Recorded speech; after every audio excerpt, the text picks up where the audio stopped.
Okay, thank you. Welcome to Richborough Estates and Landmark Chambers webinar on Planning for the Future, the government's white paper on planning reform. Reform that the Prime Minister states in the foreword is a radical reform unlike anything we've seen since the Second World War. So that's quite a claim. We're delighted to see so many of you joining us, and we hope that you'll find the presentations and the discussions to be useful and informative. There have been a number of excellent webinars hosted by others in recent weeks that have been more focused to the professionals, those that are more familiar with the planning system. So we're going to take a little bit more of a look at what the proposed reforms mean to landowners and promoters in a practical sense. Hopefully it will help you understand a little more about the paper, and we'll share our initial thoughts on how radical it actually is. For those of you that don't know, my name is Paul Campbell. I'm Chief Executive of Richborough Estates, and I'll chair today's session. I'll be joined by Zack Simons of Landmark, James Bradshaw, Charlotte Lewis, Dean Knight, and Haydn Jones of Richborough, and I'll be formally introducing them in a short while. To begin with though, just a few housekeeping points to note. As normal on these things, your microphones are automatically muted, and you'll not need to adjust anything. The same goes for your camera. We very much welcome questions throughout the session. There'll be an ability to submit those via text in the Q&A section, which you'll find on the top or the bottom of your screen. We'll be keeping an eye on those as they come through. We'll endeavour to answer as many of those as possible. If we don't get to those, then we'll try and follow up with any questions, any answers rather, in due course. The webinar is going to be recorded, and so you'll receive a link afterwards. And if you want to share that with colleagues, that's absolutely fine. If you're recording, if your connection's lost at any point, then all you've got to do is click onto the same link and you should be back into the forum. So let us begin. The long-awaited planning paper was issued on the 6th of August, and it's open for consultation until the 29th of October. The format today is that we're going to listen to Zack give us an initial overview of the reforms, just hear how radical or not they are, how it might compare to the current system, and then we're going to explore with Zack and the other panelists just some of the practical consequences and some of the threats and opportunities that it might present to the promotion of land. For those of you that don't know much about Richborough Estates, we specialise in promotion of residential land. So today's session is going to be unashamedly about residential. We've been promoting land for nearly 17 years now, and we're based in the centre of Birmingham, presence in London. We have over 100 sites nationally, ranging from as far north as Harrogate and as far south as Poole. Our raison d'etre is to obtain residential planning permissions, as you might expect, and to maximise the efficiency of those sites using our specialist design, technical, commercial and planning skills before appointing development partners, i.e. house builders. It's a risky and expensive game, and what's at stake for our landowner partners is significant. Our landowners do include a range of types. There are individuals, charities, family trusts, corporates, and even local government organisations on occasion. They put an awful lot of faith in us as promoters to navigate what's an extremely complex and sometimes unpredictable, often unpredictable planning system. So without further ado, I'll introduce the panellists. Zack Simons, who's one of the most highly rated junior planning barristers in the country. His modesty won't allow him to say this himself, but he's been described as a who's who legal, as being simply brilliant, and by Planning Magazine as a real rising star.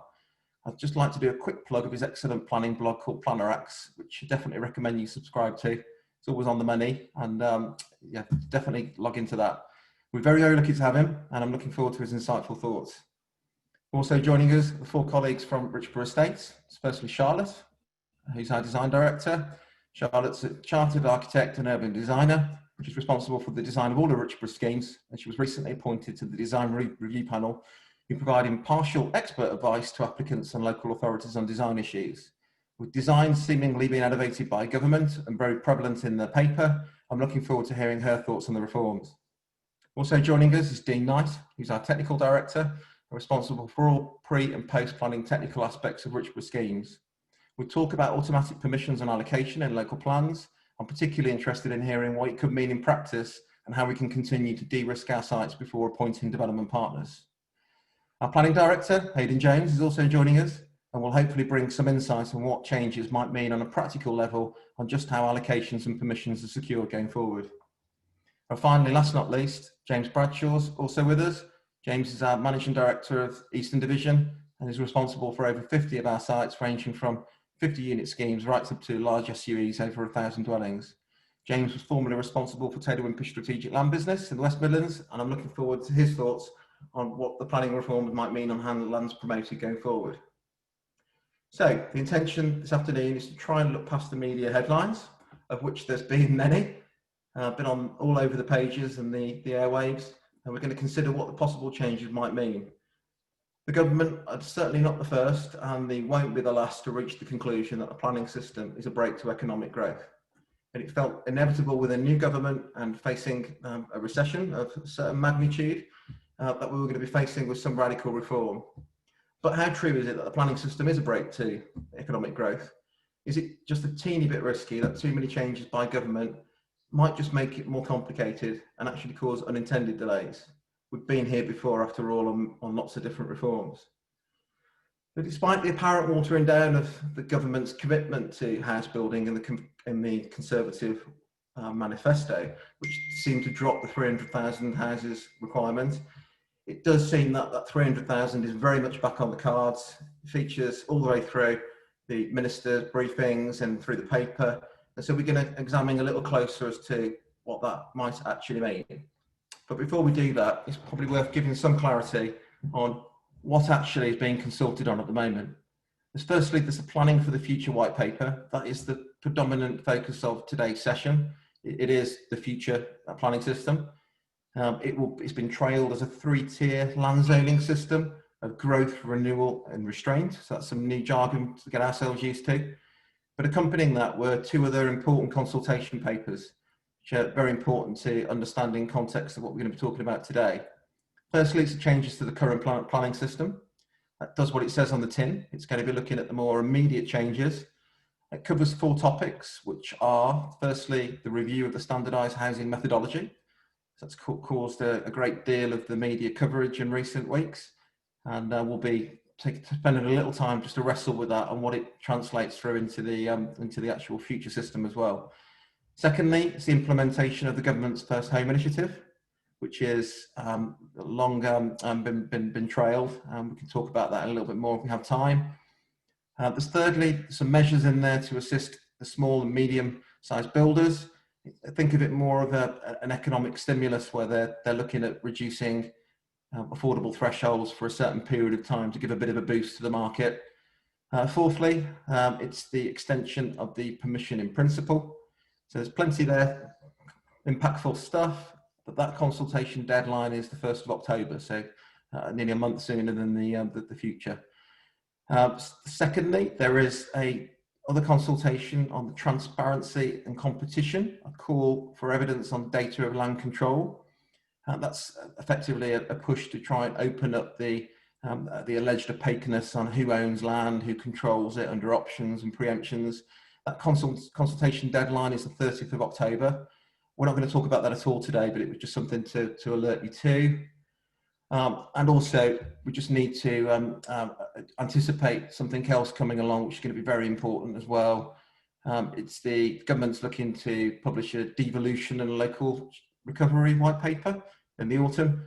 Ministers are signalling that they have definitely local government reorganisation on the cards. And we've seen a little bit of detail of that last week when PwC, PricewaterhouseCoopers, have undertaken a study for the County Councils network, where they seem to conclude that the abolition of 213 district councils and replacing them with just 25 unitary authorities. Now, the obvious purpose of that is to save money and to get better strategic planning. So very, very important, and we will come back to that later. It's going to be hard to understand, what we're primarily what we're talking about today without all of that context. And while we're not going to have time to cover it all, we will try and join some of the dots up as we go through, so you can understand just how it hangs together. A word of warning though, it's very much a government consultation, and upon reading the documents, then it certainly does lead to as many questions as it does answers, as you might expect. And so beware, we might not be able to demystify it perfectly, but we're going to give it a good go. It's fair to say that the planning system, no one would argue, is complex, but the reforms are characteristically complex too. But Zack has the skill of making the complex seem a little simpler. So I'm going to ask you, Zack, to have the unenviable task of trying to wade your way through that. And Zack, we're particularly interested in, what does the future hold in this brave new world? How does it compare to the current system? Is it as radical as it's trailed? So over to you, Zach, really. Thanks so much, Paul, for that lovely introduction, and of course, most important, for the shameless but very welcome plug for PlannerActs.com. I'm delighted to be joining you and the other esteemed Richborough folk on this panel. So much to talk about. Where on earth do we start? What I'll try to do is for just 10 minutes to give you some headlines on three of the most important topics that we all need to know about. And those are, first, the proposed new national housing plan; second, the idea for local plans; and third, how planning decisions would actually work in this brave new world. So first, the housing plan. For almost a decade now, it's been down to local planning authorities to fix their own housing targets through local plans. Well, hasn't always worked out so well. So the big idea in the white paper, and I think this really is a radical idea, is for central government to take back control, to coin a phrase, of housing numbers. Hang on, you might be thinking, haven't we already got a standard method for dealing with housing need already? Well, no, not one like this. The standard method that we've already got and that's being consulted on at the moment sets a statistically derived starting point for each local authority, but it doesn't layer on constraints, the Greenbelt, AOMB, and all the rest, which means that local authorities are entitled not to plan to meet that number. And of course, regularly, they don't. What's on offer in the white paper is very different. New centrally set binding housing targets fixed for each local planning authority, which have already baked in the constraints. And the authority's job is then to meet their number through a new round of local plans that I'll touch on just in a moment. And taken together, you alluded to it, Paul, the various figures add up to the government's 300,000 annual new homes target. That's the idea. What's the prize? Plan examinations, planning applications and appeals with no debates at all about housing numbers. Sounds good. What are the challenges? They're massive. We've got the substantive challenge. How will targets actually be calculated? How are the sort of relativities between different kinds of constraints actually to be computed? Who does that maths? Who makes the judgment calls on how to reflect these different constraints and the all important decisions on what goes where? And then more daunting still, I think, is how is all of this going to work procedurally? Because whatever the outcome is of this national exercise, it's going to be just a little bit controversial in more or less every quarter of the planning system. And given that allocations in this new system can add up to outline planning permission, come back to that in a minute, the implications of these new housing numbers are enormous, which means there'll have to be a forum of some kind or another to consider and adjudicate somehow on where England's housing should actually go, and designing a forum that's streamlined enough to meet the demands of the white paper to get things cracking, speed up, whilst also being fair and democratically accountable. Ain't going to be easy. How is all of that going to work? Well, the white paper doesn't tell us anything about any of that. But in any event, top-down, centrally fixed targets for each authority, which account for constraints. That's the big new idea for housing numbers. And I think, Paul, as I've said, that actually is a radical change from how things work at the moment. But it takes us to plan making. So on to plan making, let's just note the things that haven't changed. Quite a bit. The fundamental structure of the English planning system, for one thing. We've still got local planning authorities. We've still got them adopting local plans that guide development in accordance with an overriding NPPF, National Planning Policy Framework. So what's new? A statutory test for plans to meet at sped up local plan examinations of sustainable development, because we're told that term is well understood by everyone. Not by me, but hopefully by all of you. The new NPPF will contain national development management policies. And again, in my book, that's a good idea to avoid the sort of repetition in these sorts of policies that you tend to find across plans all over the country. So what's left for local plans to do? Well, zoning, sort of. They'll have to carve up all land in England into three different areas, and the growth, renewal and protection. Growth is an area for, quote, substantial development, which is one of those really important terms that will be defined in the new NPPF and then fought over for years. But it includes new settlements, urban extensions, areas for redevelopment like former industrial sites or urban regen sites, and it excludes land with, quote, important constraints. What do they mean? No idea. White paper doesn't tell us. And areas of high flood risk. The new local plan will map these growth areas and any sub-areas within the growth area. It adds in a key for permitted uses within the area, sets out limitations on height, on density. Particular sub-areas that are picked out for mention in the white paper include high-density housing, high streets, town centres, self and custom build homes, community-led housing developments. I'll come back to growth areas in a minute, because the magic about the growth area is once your site's in one, you get what the government have been calling an automatic grant of planning permission. Sounds good? Hold fire. Next, renewal areas. Again, local plans will map these, set out acceptable uses, heights and densities for new development within them. And then there's a new statutory presumption in favour of permitting applications for those specified uses, which we're told will emphasise the plan-led approach. And then finally, protect areas. And here we protect Greenbelt. And note, by the way, there's not a scintilla of reform on offer for planning in the Greenbelt. There we are. AOMBs, local wildlife sites, deemed open countryside outside settlement boundaries, lots of other things, including conservation areas. Plus, something I think Charlotte's going to come back to, we're on for new design codes, either as part of the local plan or as an SPD or as potentially as part of a neighbourhood plan. How are all these plans made? Well, quickly, the idea is a new sped up 30-month end-to-end process. And the government thinks that pretty ambitious timetable might just be achievable because, remember, under this new vision, there's no need to wrangle about housing numbers at the examination, no need to talk about development management policies, all that stuff centralised. We'll see. Resourcing the system properly to achieve a whole new generation of plan making in just a few years is going to be a challenge of considerable scale, but I'll come back to one of the implications of the streamlined process in a moment. So that's a new era of local plan making and the 3 zones. What about decision taking? Again, let's just start with what hasn't changed.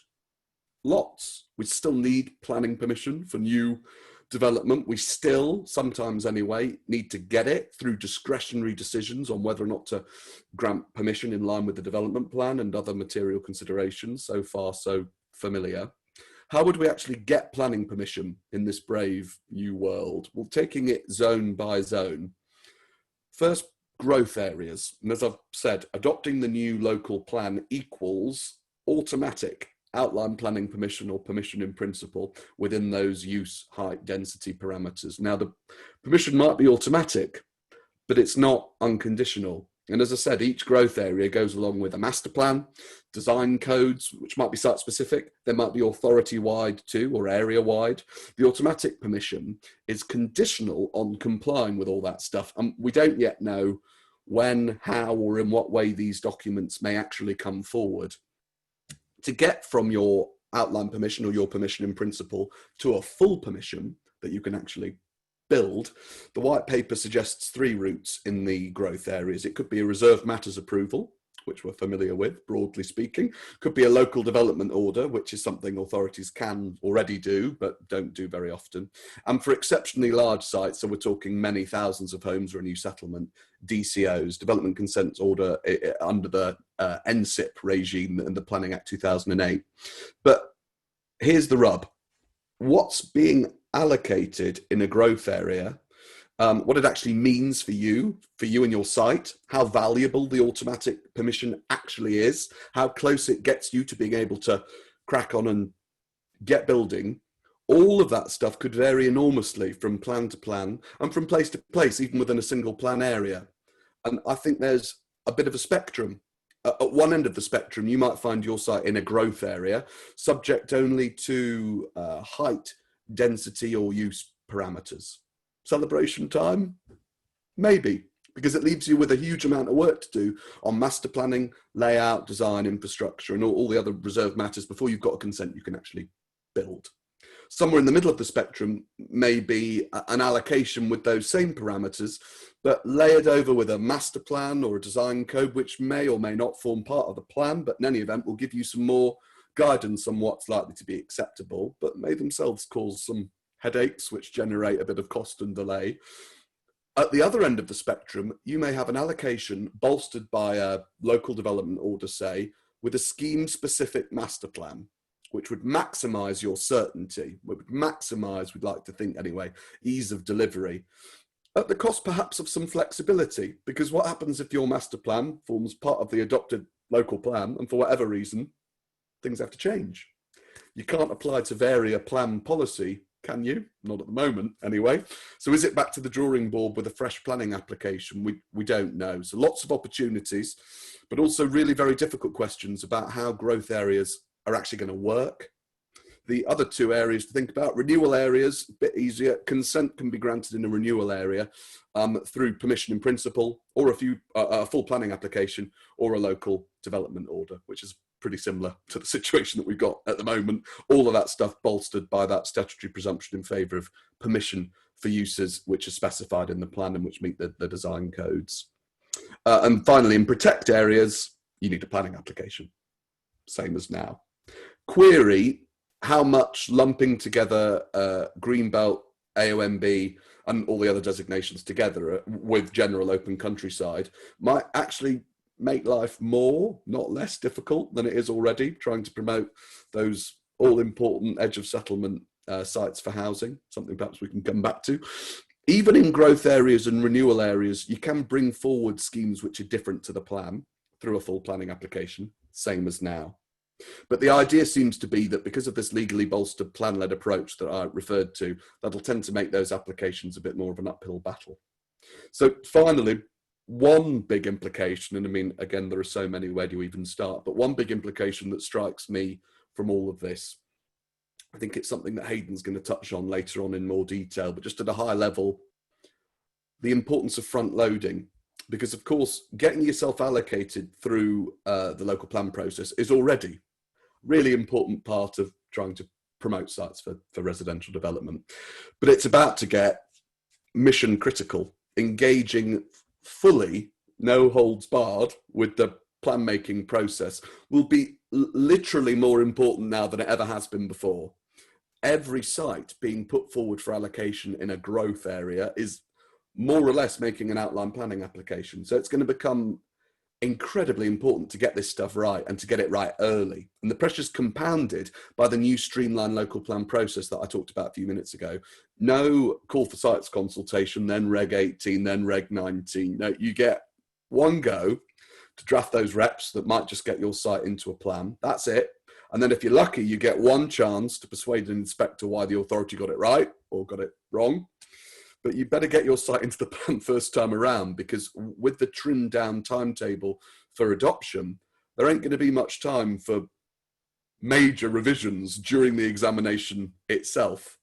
And remember, as I've said already, if you're in the game of housing delivery, as many on this webinar will be, your work needs to start well before the local plan process, because that's when the ministry starts producing the national housing plan I was talking about earlier, where some incredibly important decisions are going to be made.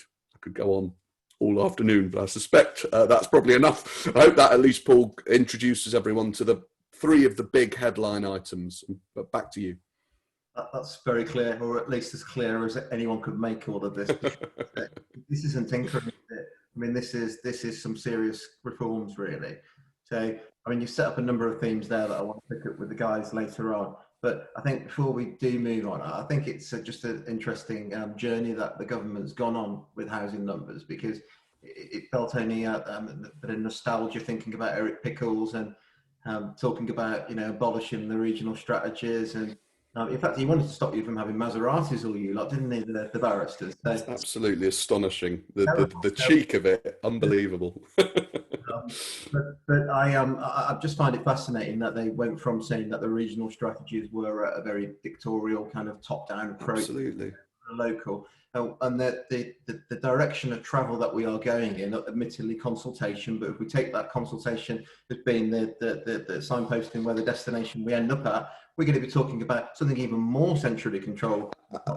Absolutely, it's more than Back to the Future. You know, this would be much more top-down, Soviet tractor style approach to housing numbers than the regional strategies that Eric Pickles abolished in 2010. And for a good example of where the bubbling tensions are starting to simmer.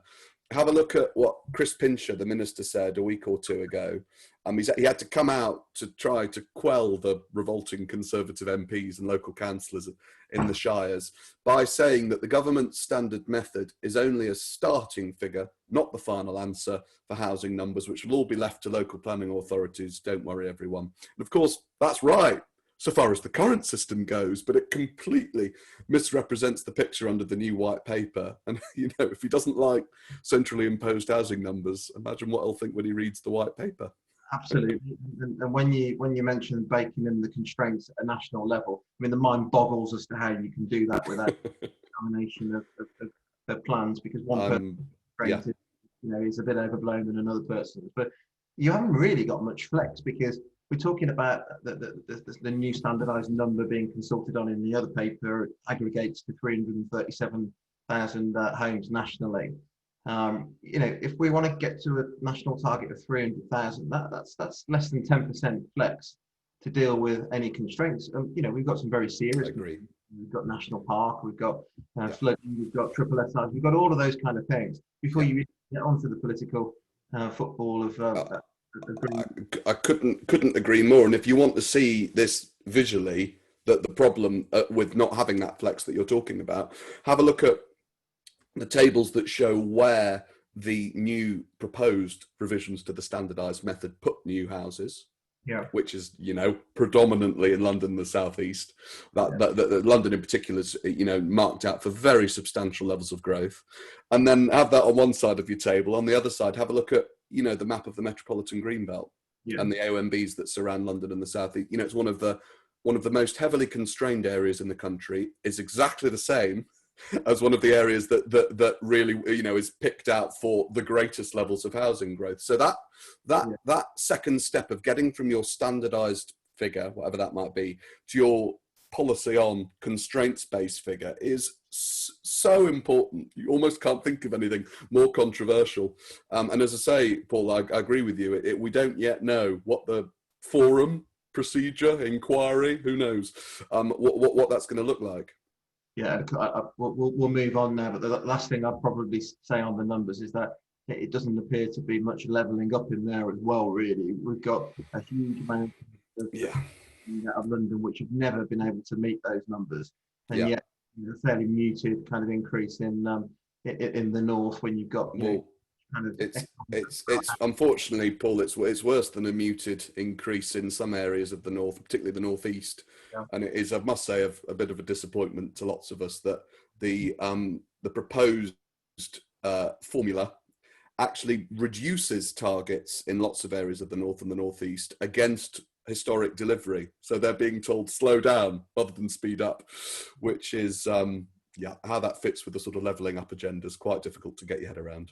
Right, so plenty to fall over, really. So I'm going to move on. I mean, all this upfront, evidence and short-term plan making. It's planning euphoria, really. I mean, what's not to like about that? We want to get our allocations quickly. We want to get out of them, build them quickly.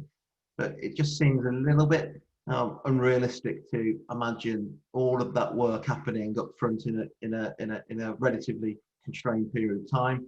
And I just wondered, Haydn, whether or not, you've promoted sites for Richborough in numerous local plan examinations, just the level of information that might be being, involved in that, and the time that examinations actually tend to spend on allocations. I mean, what are your thoughts on how it might all work? Paul, at the moment, the level of scrutiny on individual sites and examinations depends on lots of things. Often it's public interest that the site gets, lots of the local residents turn up. Sometimes it's when small authorities allocated some large sites or complex sites, I might get a lot of focus. But in the main, I think, inspectors can get through quite a few sites in their sessions, in the current examinations, although different inspectors are different. The changes proposed, as Zack has highlighted, could bring a lot more actors into the local plan process. At the moment, in a planning application, we routinely consult with highways authorities, ecology officers, the Environment Agency, environmental health, landscape. Sometimes it's natural England or historic England. Now imagine all those getting involved in the detail of a site at the local plan stage and trying to, get to that stage if we genuinely believe that outline permission will mirror anything like we've got now. Now, multiply that by 10 allocations or 20 allocations or 30 allocations, that's a lot of time and effort. And if it ended up at examination that way, a lot of examination time. Now, I'm sure the government will say, well, all that will be ironed out beforehand. Don't worry, when it gets to examination, the inspector will take it all as read, it'll all be fine. But don't forget that the government have given local authorities 30 months in total, but 18 months really from a standing start to get your plan to an examination. And there's of those 18 months, probably only about 12 months will be the actual trying to work out what the allocations are, because the previous 6 involves a call for sites in the first place. And a lot of people say, well, a year's fine, but I think we all know that a year in planning is not very long at all. And the further thing might be that some sites might get ironed out before examination, but if a consultee isn't happy with what a local authority is proposing, the Environment Agency, for example, is the examination the last sort of opportunity for them to get in front of an inspector and say, this isn't working, this isn't right. And that could take a lot of time examination. Although we do know that the white paper suggests that inspectors might not do face-to-face all the time, they could do phone calls or virtual, so that might happen. To date, and I think going forward, that the most time taken examination will involve those sites where there's a lot of public interest. They're the ones that probably get a lot of scrutiny. Now that's relevant because the white paper suggesting, well, this is the forum for local people to get involved in planning. This is where local people need to be now. They're not going to see so many notices on lampposts any longer. It's the local plan, and that itself, can take quite a lot of time up in preparation and examination. Yeah, I totally agree. I mean, that's before we even start talking about the resources of local authorities at the moment to deal with planning applications. I mean, we're almost talking about 20, 30, however many allocations there are, equivalent of applications all on day one, when they would normally be dealing with that over a planned period to a degree. Yeah. I mean, the level of information and scrutiny on certain sites, but it can be light touch at the moment. So I definitely think there's a challenge there. Of course, it could even get more difficult because if we do go to the unitary route, I mean, I know there are some unitaries across the country already, but 213 district councils into 25 odd unitaries, then we could be talking about plans with numerous allocations, well over 100 allocations.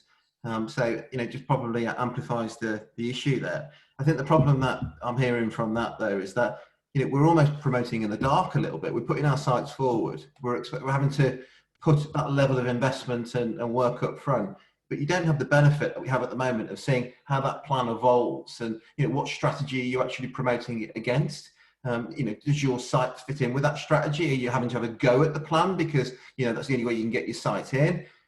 In knowing what the context is of the plan, you can then look at the runners and riders and see who your competition is, and you scale your investment accordingly, don't you? Really. So it seems, I mean, if you took, I mean, obviously from an individual and a business point of view, it could be burdensome. But if you expected the entire landowning community and promoters and developers to roll their sleeves up and be ready for that level of action, then it's an enormous, almost unsustainable investment, really. But let's imagine that it happens. Then we are talking, just to get this clear, almost a planning application level of information, Haydn.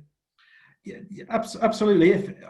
Zack's already talked about the spectrum that we might have from the permission in principle through to an outline, but most landowners will probably be more interested in the growth areas and the renewal areas, and the white paper does say that land identified within growth areas will automatically be granted outline planning. But then there is this question about how interchangeable are the authors with outline and permission in principle. Is it the same thing or isn't it?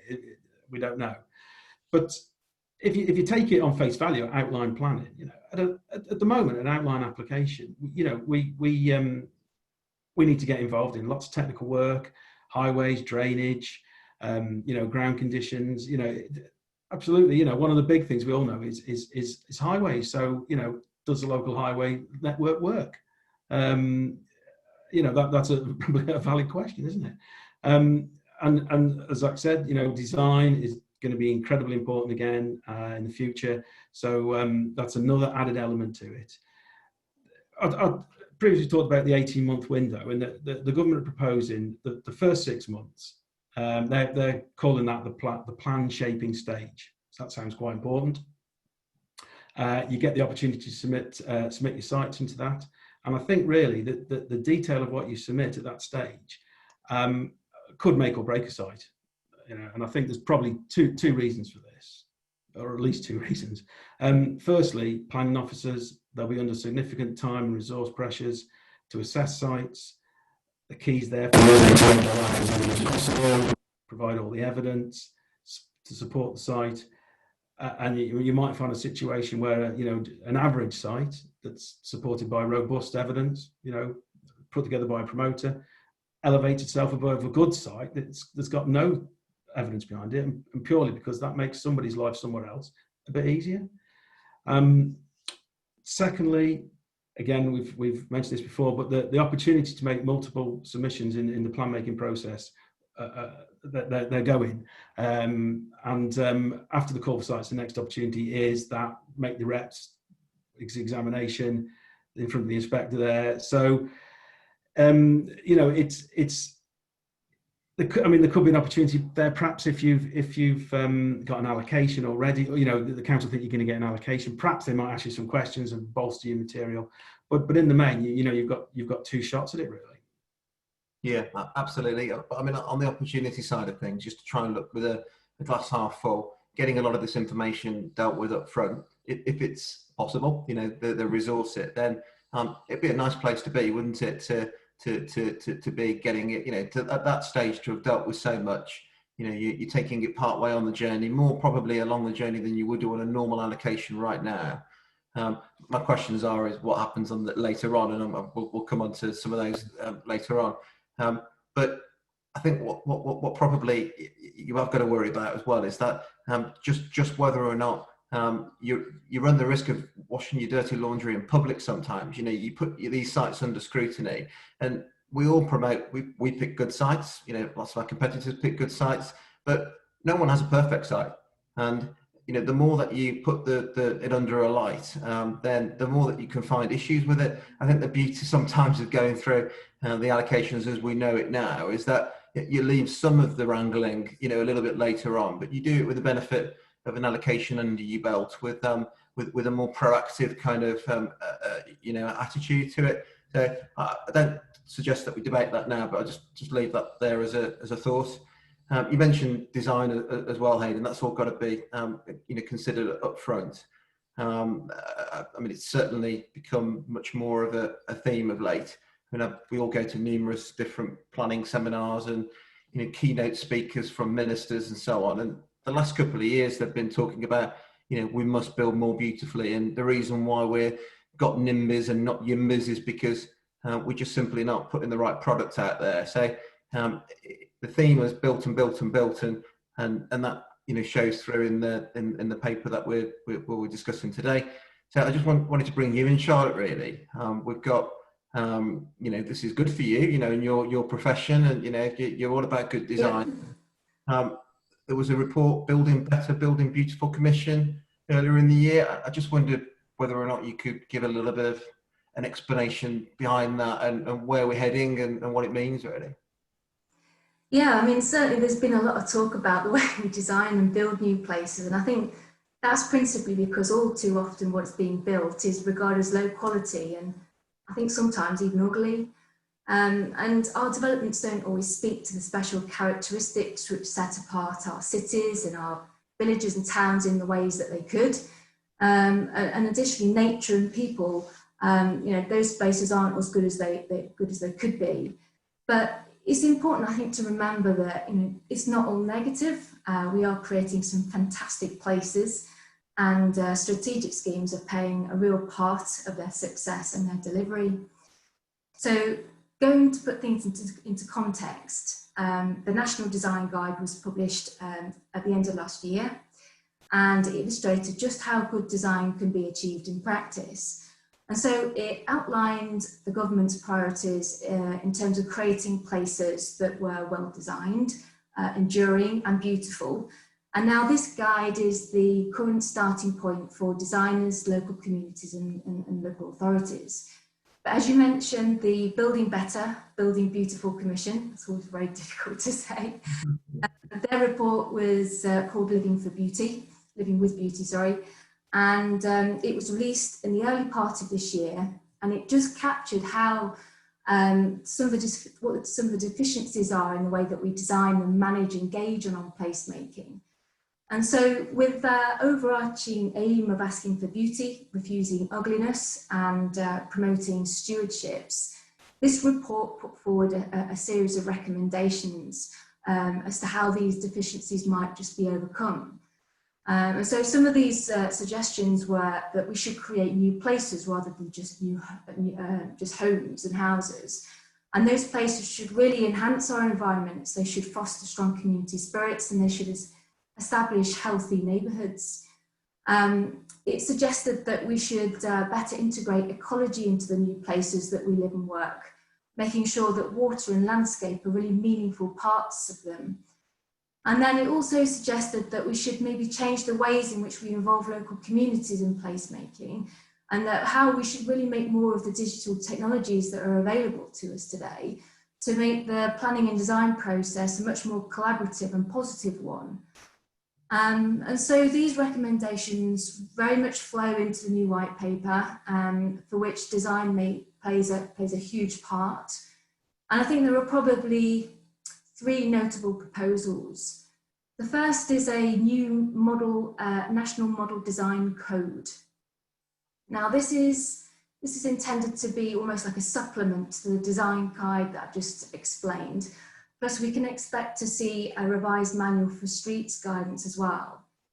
Now the code is probably going to describe the detailed parameters for developments that might be located in different locations, for example, cities, towns and villages. But it might also prescribe what sort of street types we should be providing, the hierarchy of public open spaces, for example, just what makes for successful parking, and also how our places and buildings might address climate change.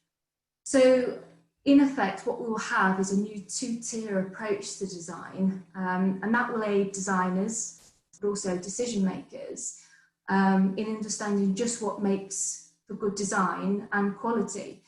And I think this is a really important element if quality is to be rewarded by fast-track decision making.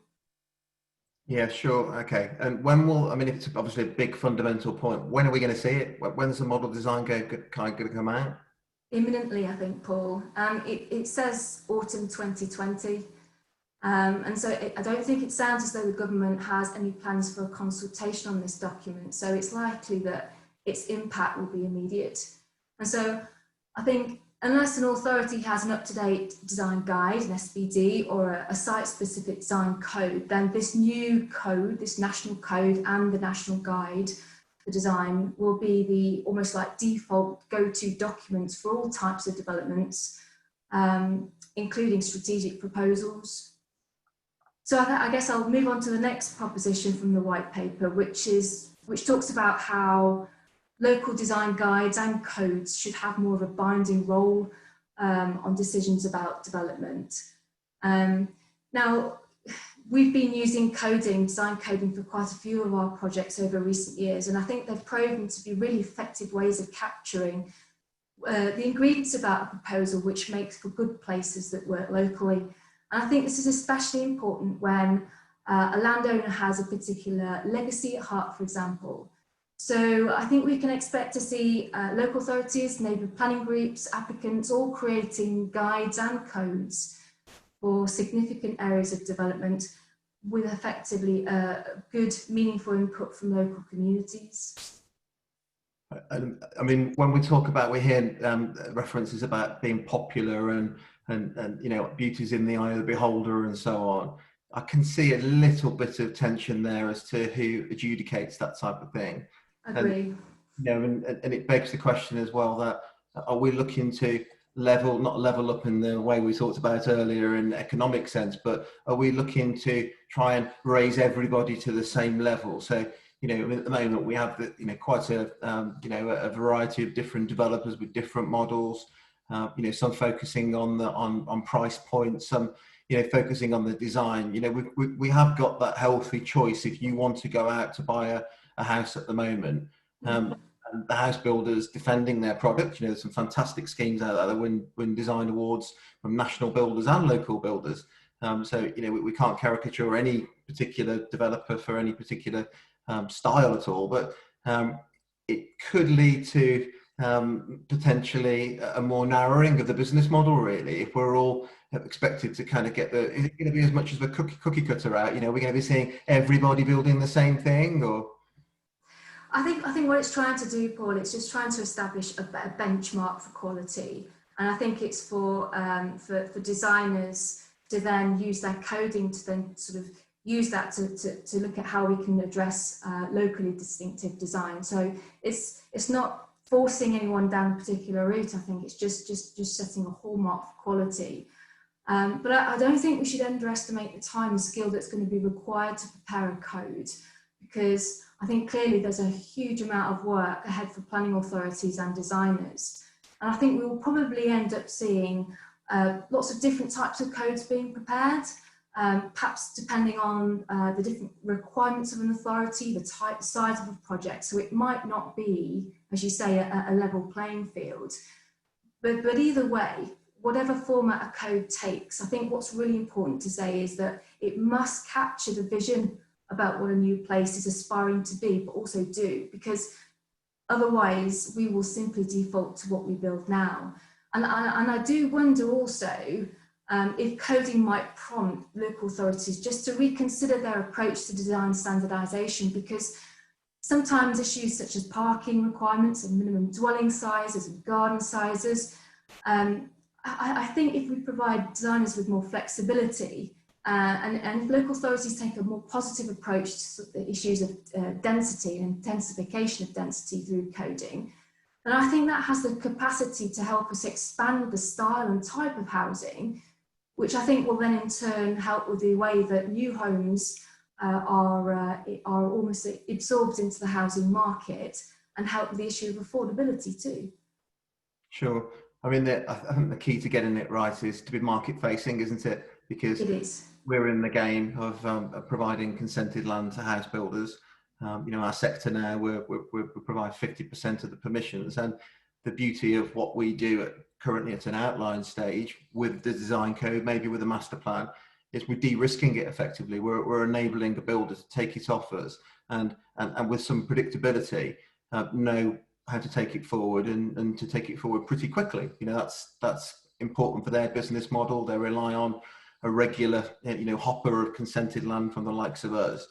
But I'm just wondering, probably move it on to Dean really, is to make sure that we actually get that right, because we've seen plenty of examples where design codes have been led more by a local authority or perhaps a more passive landowner or promoter, where what's been baked into the design code had been a lot of inefficiencies, or it doesn't even work. You simply can't deliver it, certainly deliver it while maintaining any decent value at all. So it is very, very difficult. I mean, the experience that we've had on a couple of large schemes at the moment has proven it's a tightrope to walk between getting the buy-in from the local authority and not conceding to so much that it becomes a bespoke scheme. But it's probably more than that, because a lot of people just think design is the pretty stuff on the surface, that it all just magically gets there. But it's easy to get the actual technical work that underpin all of that wrong. And it's our job to get it right, to make sure that we maximise the asset. But Dean, I mean, I wonder what your thoughts are really on how you bake those right things in. Well, I mean, with any potential development, I suppose it's an easy assumption to determine a site is suitable purely from a map or a red line plan. So with that view, any development may seem suitable in a technically desirable location near schools, facilities, community infrastructure, etc., with a presumption that those places are perfect. There are almost endless list of difficulties, I suppose, that may reduce the scale and deliverability of any site coming forward, which we personally seek to review and identify at the earliest opportunity, long before we ever put pen to paper on the creation of a master plan, for example. As Haydn had previously mentioned, highways are an important part to be considered. Although in some instances it may not affect a master plan, there are a number of developments where that wouldn't be the case. Would a road widening proposal be required? Would a new roundabout need to be installed, or is there a need to introduce additional space on a development for a new bus service, for example? All items that need to be considered. I mean, additionally, accessibility, both legal and physical, utilities, drainage, ecology, ground conditions, levels, and everything in between, all have a part to play in what we work on to deliver our sites. I mean, the location of badger sets or the protected species, TPOs, ancient woodlands, all have a decisive impact on any development site, and we need careful consideration, I suppose, to prevent any abortive work and importantly, the potential for objectors during the process highlighting something that may not have been considered when the site is being promoted through local plans, which could well be the tipping point for a competing site being allocated instead. With regards to accessibility, there may, for example, be a suitably sized highway along one boundary of the developments, which could be perfect as an access. But in some instances, without due consideration, there may be a physical or legal constraint that renders that access less than ideal. It could be the location of a protected tree or underground sewer or unregistered sliver of land. With the mapping system proposed, it may well only consider, say, a 2D view of a site. So should a master plan come forward without proper consideration, you could well end up with a principle of development that one couldn't be delivered, but could introduce extensive cut and fill or retaining features within the gardens. These kinds of issues could significantly constrain a development suitability if, for example, it's then found that you'd need a large retaining wall, particularly with the government's recent consultation on the tightening up of the minimum set in Part M of the building regs. Would that be acceptable at the next planning stage? Would the reduced garden space be suitable, or could that type of approach comply with the design code previously approved? Before determining the form and function of a development and the creation of a master plan and design code, and in some instances before we ever determine a site's going to be pushed forward for this local plan, we would prepare a detailed technical report, constraints plans and boundary reviews on the intended site, all aids in our arsenal, I suppose, of preparing a detailed pack of information to ensure the ongoing detailed designs can be prepared swiftly. It's likely that the competition to becoming allocated in the new proposals will remain, if not exceed, the levels that they are at the moment. So it's more important than ever, I suppose, to ensure that what is proposed can be built. Yeah, I suppose, I mean, time marching on, so we're going to have to try and get through some of these topics. But what strikes me, though, Dean, is we've got Zack outlined, there's a spectrum of kind of permissions that in the new world that we all have. They stop well short of what we have as an outline permission now. There are clearly good and bad outline permissions out there, but broadly they take you to a certain point along the value curve for landowners before appointing a development partner, because it de-risks the site. A builder can take it off us, and they can know with some reliability just how long it's going to take them to get a reserve matters, which doesn't fight too much against the outline principles that you've negotiated and technical matters like you've outlined. So I suppose it's probably not one for now, but I just throw out there, we will have to all grapple as an industry to mimic almost an outline permission, so that we can take it past the automatic permission in principle on the back of an allocation, however front loaded that information was, and just fill those gaps to get it towards the spectrum of what we know as an outline now, because it goes to the heart of the land procurement in the country. House builders rely on that. They don't have, they're exceptionally capable businesses of promoting their own land as well, but they all, to varying degrees, rely on consented land too. Resource risk, the more land that they have to hold for planning mishaps, the less efficient a business that they have, the capital get tied up. So we need to give them things that they can reliably launch into, to building quickly. So I think that's one thing that, probably just leave there for us to think about. The other aspect is there's definitely a theme of wanting SMEs to be back in the market. We talked very early in the introduction about some of the measures that the government are going to do in the short term to try and reinvigorate that part of the market.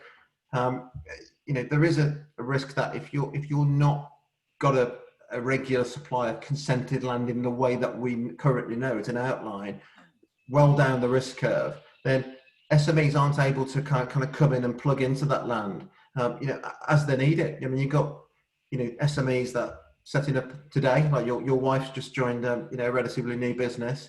They don't have the benefit of many years of land investments where they can have bought the land through the system. They need to go out there and simply buy land and develop. And I do worry if we don't get it right, then we just won't have that status of permissions that we've got at the moment that have real value and a good staging point to go on to delivery. So it's no solutions there. I'm just kind of putting it out there as a potential problem. But I probably want to just kind of link in James really now. We've got in this brand new, brave world of front loading, dealing with everything up front, everything's deliverable. Maybe that explains the probably, certainly a surprise for me, aspect to the white paper, which was the abolition of the 5-year supply requirement. Most people dialing in will know the importance of the 5-year supply and the role that it does at the moment. But I think the proposition is that so much of this work is going to be done up front, so many deliverable allocated sites that you're not going to need a 5-year supply. So is that realistic? And does it cause concern for you, James? Thanks, Paul. This is a subject, of course, that most of us in the industry, when we saw the proposals in the white paper, were immediately concerned with because of the consequences it could have on the delivery of new homes. Just as a reminder to ourselves, of the 241,000 homes delivered last year, a significant proportion, 187,000, were delivered through local plans, the remainder of which were through other means such as windfall allowances, change of use applications and planning appeals. So as a proportion of overall delivery, the number of permissions and new homes delivered via appeal is relatively low. So the perception in some quarters that land promoters and developers are opportunistic to the system is the wrong one, because for the most part, permissions come through the local plan route. However, that doesn't really tell the whole story. And whilst permissions obtained via appeal are not a high proportion of the overall number, the current requirement for local authorities to maintain an up-to-date 5-year housing land supply, in my view, is critical to overall delivery.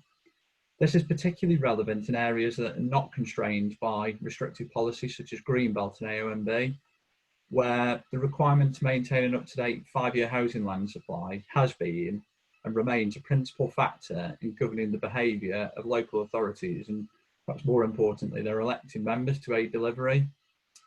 This is because these authorities and their political representatives know that if they don't maintain an up-to-date supply through making sure they've got a local plan in place or they're positively determining planning applications, that ultimately they're going to be susceptible to speculative applications on sites and locations that they perhaps don't favour, so they tend to get on with the job.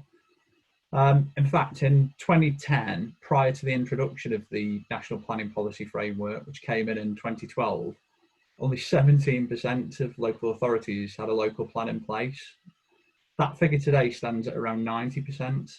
The significant factor behind this being that the 2012 framework introduced the principle of the presumption in favour of sustainable development and the tilted balance that would be triggered through the lack of an up-to-date 5-year housing land supply. So we can see this was a real stick really to getting local authorities to progress with the plan making, because otherwise they were going to be susceptible to speculative applications. The current system though, in my view, is far from perfect, and a significant proportion of local authorities that fall within the 10% that I mentioned, i.e. the authorities that haven't got a local plan in place, are those that are largely constrained by Greenbelt. Unfortunately, a lack of 5-year housing land supply and a tilted balance in favour of sustainable development that's triggered doesn't trump Greenbelt policy in its own right.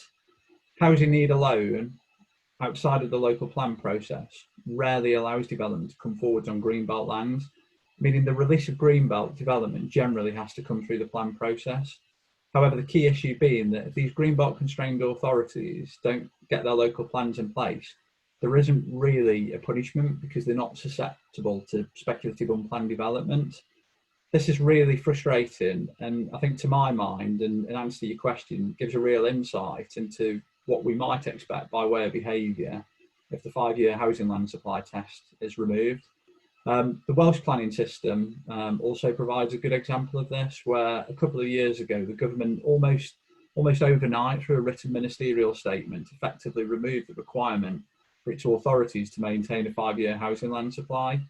The consequence of this in many areas in Wales has been delayed local plans, a lack of delivery of homes on the ground, hitting those real people, not just numbers that we all can see on a piece of paper that come out, but those that are really in housing need. And it's quite sad really, because in the short term they really do face little prospect of getting a home. So no, I totally agree with that. I mean, we've only got to look at some of the places that were more vulnerable to the 5-year supply. Yeah. Speculative applications, when the MPPF came out, we looked at Cheshire East, Stratford, there were authorities that held on to their moratoriums for far longer than they ever should have done. Yeah. And when that got opened up, then, we all went and put applications in where we did. And, those are at the top of my mind, just because if you look at the housing delivery, there are probably 2 authorities that are providing phenomenally well. We drive around at any of those districts and there's all kinds of infrastructure being provided, housing sites everywhere, and they're delivering the level, or they're delivering their plan requirements. A plan requirement, they always said that all of them in the local plan examination and appeals, that they'd never possibly make really. So you think, well, if either of those authorities, and I appreciate there is a bit of Greenbelt in both of those authorities to be fair, but if they were all Greenbelt authorities, then we'd have had thousands and thousands of homes and roads and schools that would have simply just not been delivered in the last 5-10 years, because the problem will be navigating about preparing a plan. So I do worry that if you don't have the mechanism, then it will change behavioural effects. But I suppose just playing devil's advocate, you are you do manage to get the new system to work. We do get all these deliverable sites. The amount of effort and time that goes into 5-year supply arguments up and down the country, then isn't the housing delivery test just as good a place to be when you wanted to keep these councils in check and deliver housing? Well, it's definitely a good tool, Paul, in its own right for assessing a local authority's performance, and can avoid the theoretical analysis of housing land supply that's kept many of us busy over the last few years. However, there are questions for me in terms of how effective that it would be just standing on its own. I mean, firstly, the current consultation is unclear how the test will work going forwards, because at present, the test operates alongside 5-year supply, making authorities that have failed to deliver apply a 20% buffer, i.e. extra sites to its 5-year housing land supply, as a punishment and, more importantly, a way of boosting delivery in the short term. Additionally, the housing delivery test is really a measurement of past performance, assessing an authority's delivery over the previous 3 years, whereas 5-year housing land supply looks forward and importantly sets a delivery trajectory. In plan making terms, this means that local authorities in the current system have to think about shorter term sites as well as longer term ones. The current system isn't perfect, as we all know, as we've all seen local plans that seek to allocate large strategic sites that are difficult to deliver. However, perhaps a consequence of removing the housing land supply test and some of the things we've talked about earlier just might mean that authorities begin to allocate larger, complex sites that might be more difficult to deliver. I mean, add to this what the guys on the webinar have talked about earlier in terms of uncertainties around local plans effectively granting outline permission, then this could lead to less homes being delivered in real terms, in my view. And the white paper itself recognises that more permissions doesn't necessarily result in greater delivery, but at least with the supply test, it does provide an incentive and an ability to ensure shorter term delivery. I mean, theoretically, the delivery test that looks at and measures a local authority's past performance of delivery would eventually capture this and apply the tilted balance. However, the policy consequence of engaging the presumption, I just think, is unnecessarily delayed because it's just waiting for the problem to happen. It's just simply too late in the process. You already hit the iceberg, haven't you, really? Yeah, absolutely. And arguably by that point, the under-delivery is exacerbated far beyond what it needs to be, and even more difficult for the authority to then rectify because of the lead-in times involved. We all know that the point at which authorities start to consent development, you've got to go through the process, and really to the point you're actually delivering homes on the ground, you're a couple of years away. So there's 5 years worth of failure there potentially before anything happens.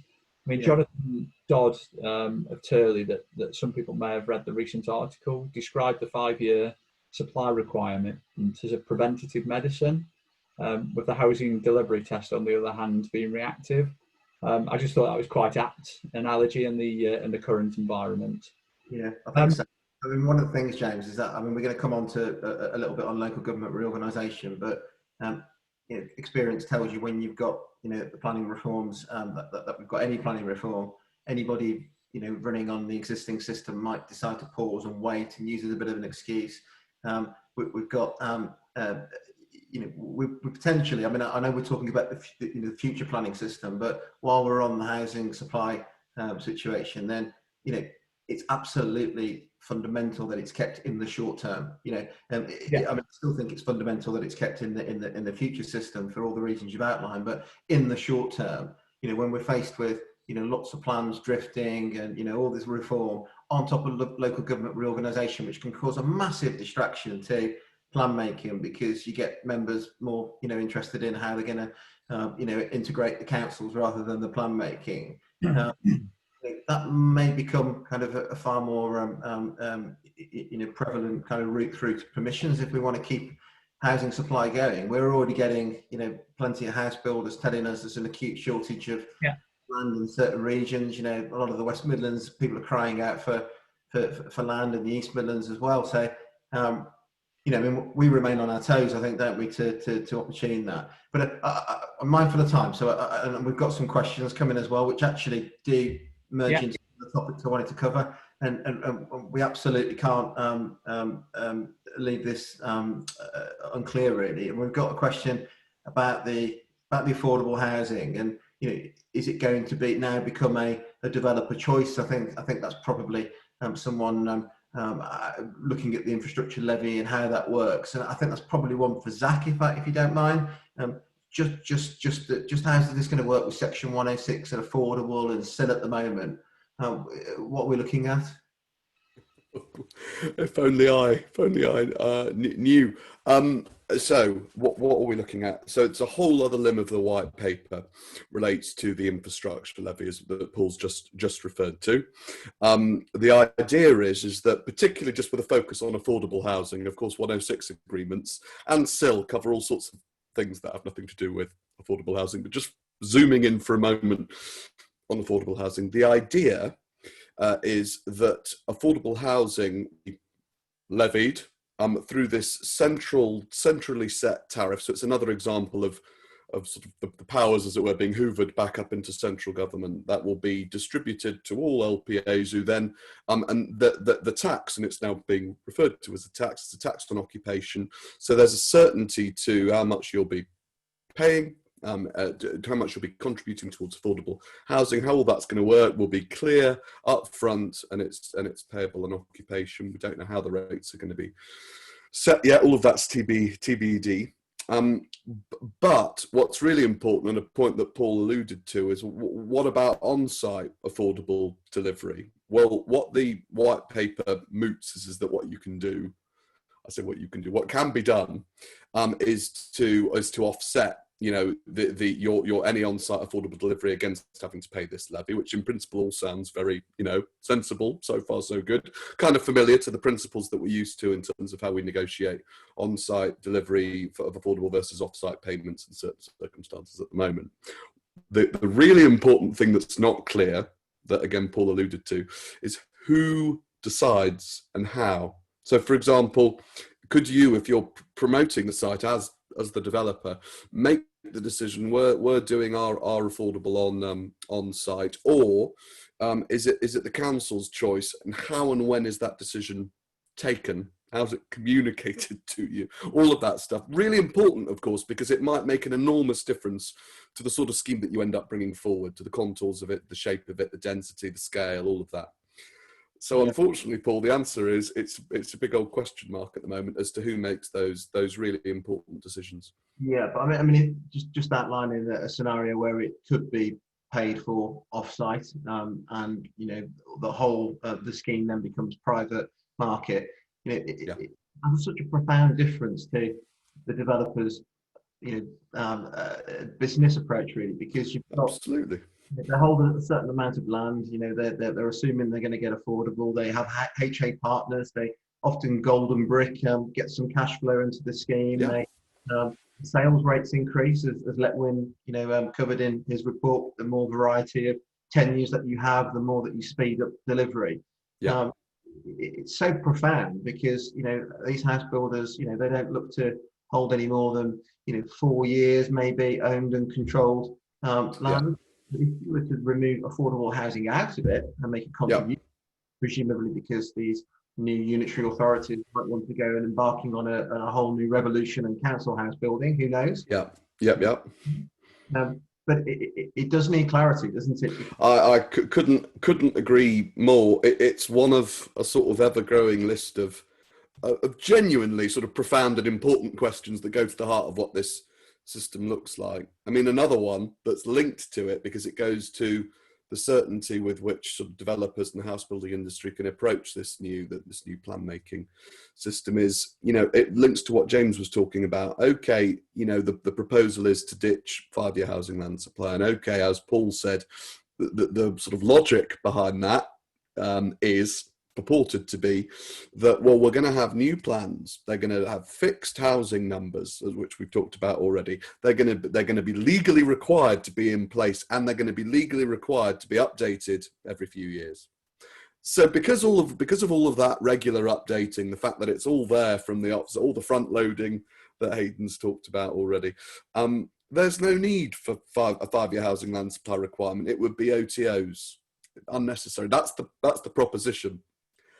Yeah. Okay, but with a fair wind, you can see how that logic might fit together.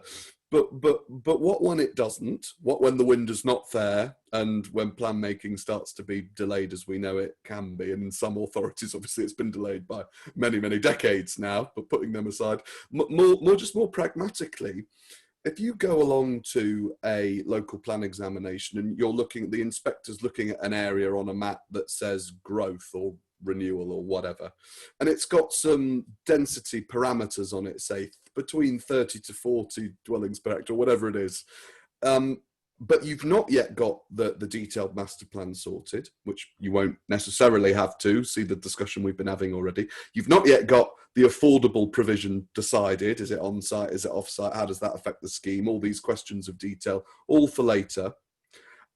How do you know how many units your growth zone or your renewal zone is actually going to deliver? And if you don't know how many units they're going to deliver, which at the moment I can't see how one can sort of do that bit of maths, but the inspectors examining the plans will have to. If you can't work it out, then how can you tell whether or not this is a plan that's actually going to deliver these centrally imposed targets? And I think your point, Paul, about the uncertainty over affordable and how it's actually going to work goes right to the heart of that sort of uncertainty, the difficulty that we'll all face in actually trying to examine these plans and to test them, see are they going to meet their needs or not. Sure. I mean, I've got another question coming related to the infrastructure levy as well, and someone suggesting that is it land value capture through the back door. I mean, as far as I understand it, the levy, the infrastructure levy, will be based on the GDV of the site and when plots are sold. So big benefit for cash flowing for the house builder, a return on capital, not having to spend a huge amount of money on contributions up front, but when they deliver the actual house. But of course, it does, by being linked to GDV and allegedly centrally set, then one does think that could therefore attach a greater level of contribution from a site down in Surrey, say, than if you up in Halifax. Not picking on either of those for any reason, but they're clearly diametrically opposed on the value scale. So if we're talking about a centrally kind of imposed target, which may or may be right there, then it cuts across again at the levelling up, doesn't it? Because you're going to have all the development down south having an abundance of money collected for infrastructure and very little up north, and it might bear no resemblance at all or reflection on what's actually needed. And we've been to a system of only providing what's necessary to make the development acceptable. It seems to me, if you need a school place up in Halifax or a school place down in Surrey, well, there shouldn't necessarily be a difference in that contribution. The provision should be the same. So I think there's some major kind of clarifications that's needed on that aspect as well. Agree. I agree. And the only thing I'd add to that, all of which I agree with, Paul, is that I'm not so sure if it is land value capture, it's happening by the back door. I think it might be by the front door. If it's all over the white paper, references to previous government reports on land value capture. They've been thinking about this for a while. How can they affect it? How can they bring it about? And all of the things you say, Paul, are right. This is what's being proposed, and it has some real challenges, among other things, for levelling up. I think it's just important to mention at that point as well, just, the complexities of just bringing some of these uncertain elements in. When the government brought community infrastructure levy in, the intention was to try and simplify the system. 10 years later, quite a lot of complexity and law. So I think that's just going to be, an interesting thing. And I think just an observation generally of some of the proposals in the white paper for me are that it seems like there's opportunities in there, but there's also risks. And obviously I've been talking about 5-year supply and the housing delivery test. And I think 5-year supply has been a tried and tested way, as we talked about, of getting local authorities to act really and to get local plans in place. And I think just one observation for me is that there's a lot of uncertainty, and just taking a minor point of, say, the housing or one of the points of bringing the housing delivery test in, they're effectively dropping something that's proven in 5-year supply and replacing it with a test that actually, I haven't got the exact figures here, but if you look at what the housing delivery test has actually delivered, because of the way in which it's, had a phased operational entrance into the system, then it's quite a big risk, isn't it, really? So, that's just one of my observations. Yeah, hopefully common sense will prevail. We've got another question here. I mean, we managed to go all this way without talking about Greenbelt. There's been a few references in the beginning about baking in the constraints and so on, but we've got a government with an 80 majority, and we've apparently on every speech that they do and paper, they acknowledge the generational injustices of home ownership and meeting housing where the demand is. I mean, how you can call something as radical as it's ever been since the Second World War, and not have a more grown-up conversation about Greenbelt. I don't know, it's beggars belief. Maybe I am naive and thinking that we could ever speak about that without it all going crazy. But Zach, there's absolutely no sign of any softening there, is there? Nothing at all. And it is remarkable, really, because I mean, it remains the elephant in the room. It remains the most sort of obvious and pressing challenge. I talked earlier on about comparing the two plans, the one showing where a house is needed and the other showing where they actually might go. You take a county like Surrey, which one I was looking at earlier this week, enormous planned growth in Surrey through the OAN, or the local housing number. Because houses are needed in Surrey, because it's a sensible place to put houses, because you've obviously got very good sustainable train links into London and all the rest of it. Great place to build on the face of it. Now the numbers are high, but then when you overlay Surrey with the Greenbelt map and then the Surrey Hills AONB map, there's nowhere to put any of those houses. And reconciling that basically intractable dispute remains at the heart of every, it's really at the heart of what we're talking about. And it's been that way for decades. Greenbelt policy remains the third rail, the one thing that government after government of every colour simply will not touch. And it's remained more or less in the form that it is now since the mid-1950s. Literally, and we remain with the metropolitan Greenbelt around London on its own is twice the size of Luxembourg and larger than Trinidad and Tobago, and there's no sign, Paul, of anything resembling what some of us might call a sort of grown-up discussion about reform to the way that we look at building in the Greenbelt. It was about 6 months ago. We were the Richborough guys were sat down and put our top 5 list of things that we think should be done, and remarkably, I think number 2, we actually just said rebrand the Greenbelt. It didn't have green in it. It's almost totally policy by calling it green. If they'd have only called it something like the area of restraint, they should have called it an urban containment zone, because that's what the idea actually was. It had nothing to do with being green, and it's not a belt either, so it's a misnomer in the extreme. I agree. I mean, it just rebranding it might allow the next plan, the next set of reforms to look at it with a little less loaded emotion, really. Every article we see, Telegraph, a picture of a Greenbelt is rarely the boring kind of sometimes dirty, horrible field next to an urban town. It's a beautiful think kind of national park or something. It's hard to break that kind of psychological link of Greenbelt and prettiness, really, isn't it? I think it's really an enormous challenge, genuinely. I mean, I'm chuckling because of what you're saying, but it really is. And breaking that link, the assumption that Greenbelt's got something to do with the sort of the quality of our green and pleasant land from a landscape and visual point of view. We're nowhere. We don't seem to be getting any closer to really confronting that and explaining to people, what Greenbelt's actually there for. And sure, it's got functions, and there are certain areas of land that we want to be maintaining those functions. But it's this kind of almost sort of like a religious approach to it that makes conversations on it so toxic, and obviously the toxic enough that this government, just like all of its predecessors, have decided not to go there. I think we've got time for one more question. I'll take the specificness out of it, but I'll turn it into a more generic point. But it's a landowner that's got a site, a draft allocation in an early stage plan, and is looking over the reform, local government reform. Are these plans likely to continue, or are they going to be derailed by local government reorganisation? I think I'll probably put it to you, Haydn, if you don't mind, because we've got experience, haven't we, in parts of the country where we've had this reorganisation, and perhaps you could kind of just give your view of how it might play out.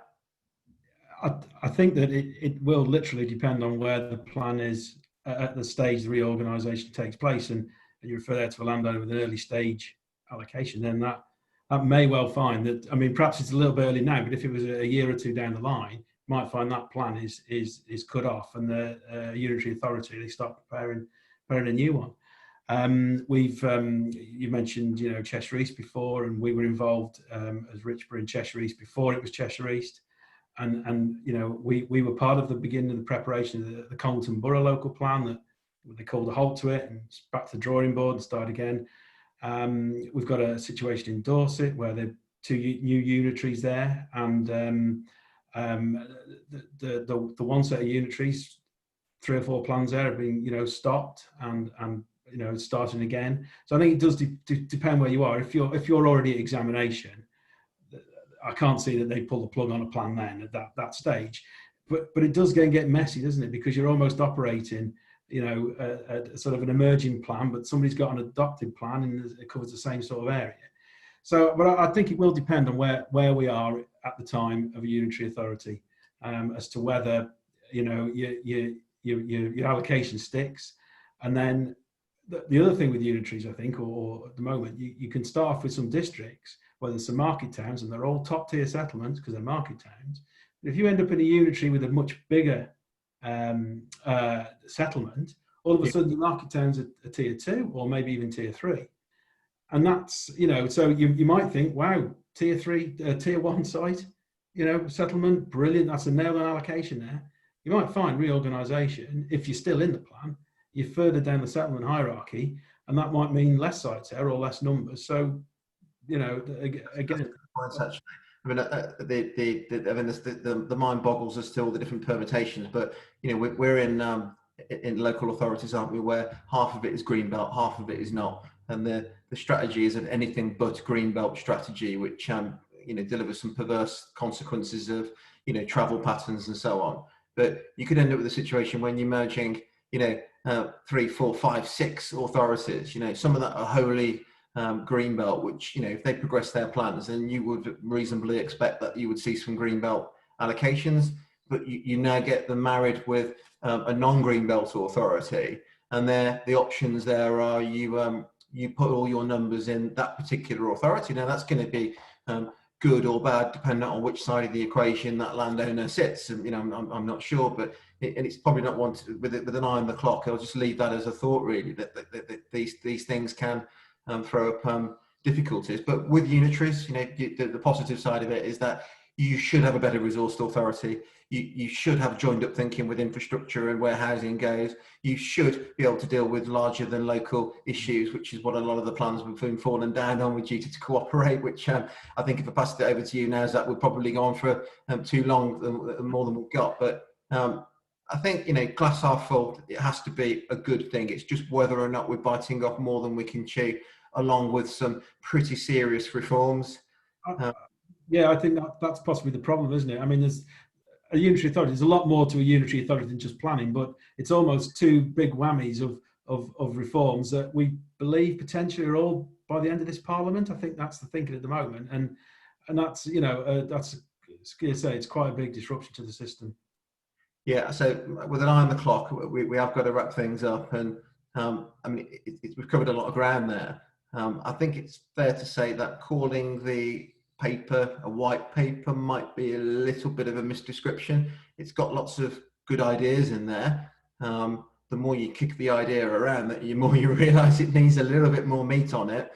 But we can't be fearful of change. We've got to kind of give it a fair hearing, and it will be what it will be. But we've got a lot of work to do to frame our representations, which are coming up very soon at the end of October. We're working on those with the LPDF. We're looking at them ourselves. We're speaking to landowners.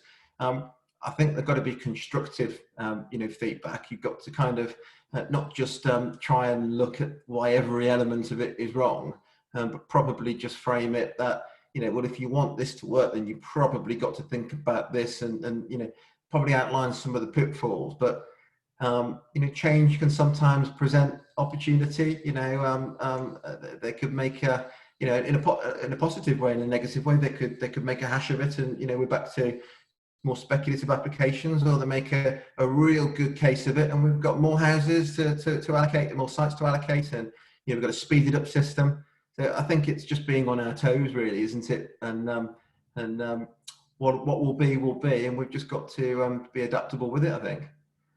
So I think all that leaves really is to thank you for joining us, and thank you for the panelists.